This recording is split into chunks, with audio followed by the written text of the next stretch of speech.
ආයිබෝවන්. අද අපි කතා කරන්නේ ඇමරිකානු ගුවන් හමුදාවේ ප්‍රධාන බෝම්බර යානාවක් වන B-1 ලාන්සර් ගැනයි. මෙය බෝන් ලෙසත් හැඳින්වෙනවා. B-1 යන නමින් පැමිණෙනවා.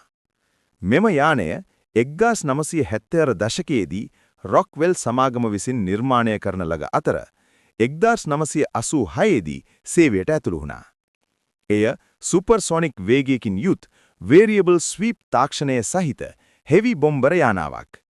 එහි දිග 146ක්, බර රාත්තල් 1,90,000ක් පමණ වෙනවා. ජෙනරල් ඉලෙක්ට්‍රික් F101 එන්ජින් 4ක් සමග මැක් 1.2 වේගයකට යා හැකියි. ප්‍රථමයෙන් න්‍යෂ්ටික බෝම්බකරණය සඳහා නිර්මාණය වුණත් දැන් එය සාම්ප්‍රදායික ආයුධ සමග දිගුදුර පියාසර කිරීමේදී භාවිතා වෙනවා. රාත්තල් 75,000ක බෝම්බ බරක් රැගෙන යා හැකි මෙය ඇෆ්ගනිස්තානය සහ ඉරාකය වැනි යුද්ධවලදී සක්‍රියව භාවිතා වුණා.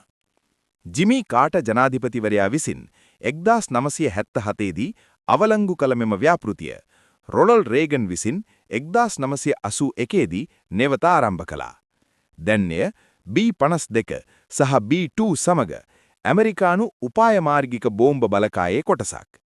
මෙම යානයේ අනාගතය නව තාක්ෂණය සමග තව දුරටත් පුළුල් වෙමින් පවතිනවා.